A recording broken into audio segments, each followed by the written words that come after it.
Do you think there was in the beginning when you first started?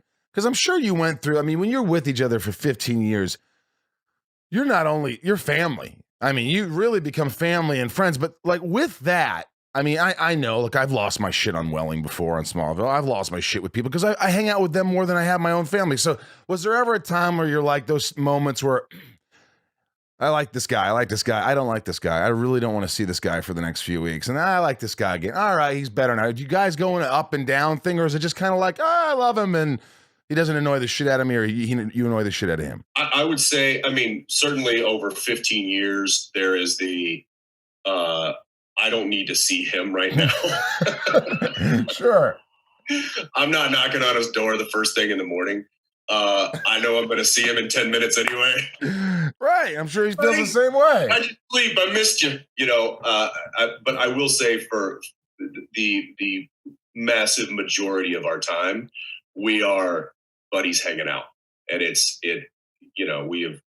think it's been one of the greatest successes of the show is how well and how consistently we've gotten along both on and off set. And Misha, are you tighter with one of them, or are they just both equally kind of your guys? No, he kind of rounds. It's interesting. He adds this perfect like extra trifecta layer, and it's I think we all get along and all have, I've got my friendship with Misha, and Jared's got his friendship with Misha, and then Jared and I have our friendship, but then also we have this kind of triangular relationship as well that just works. It works on a public forum and it works in a private forum. Who's got the shortest fuse on set? If someone's gonna snap, who's gonna be? Oh, Jared. Do you guys enjoy watching this? Like, do you look at each other like, well, there he goes? I have literally fire started and lit his fuse so many times just to sit back and go.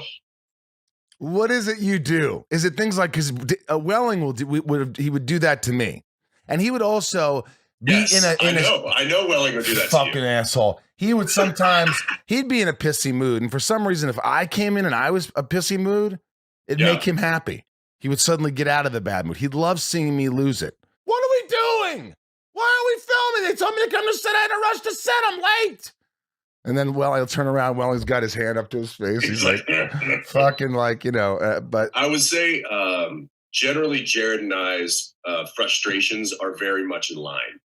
So if something is not working or something just seems off or it's frustrating, right.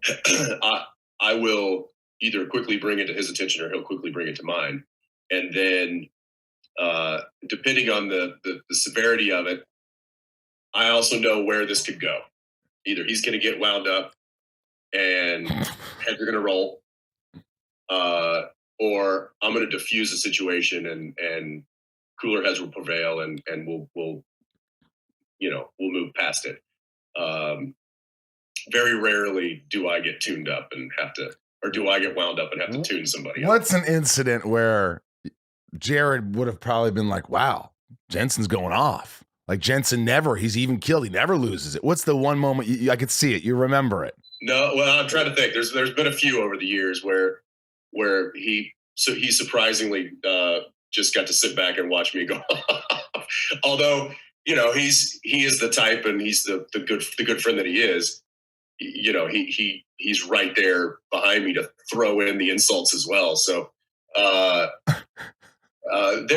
have been a few. We've had some guard changes in certain positions over the years, and those people in their authoritative position would maybe treat people that we have a very close relationship with that are underneath their position, and we would start hearing that they were getting treated less than they should, and so we would then have to, put on our producer hats that we actually don't own, and and go set some people straight on the kind of behavior that is expected on this set. And what's that noise? What's that noise? Let me get rid of it. Yeah, it's fucking killing me. Usually I don't hear anything, so I don't even know how I had it. That's my dishwasher telling me that the dishes are dry. Okay. Well, you can tell you once. Yeah, tell me once. I don't need to know. It would have been perfect timing. You're like, that's enough, dishwasher. So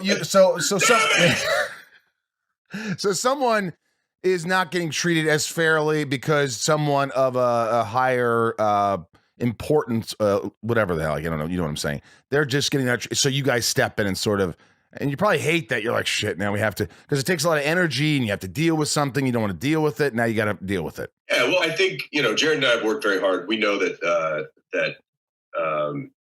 tone on set is a very important thing.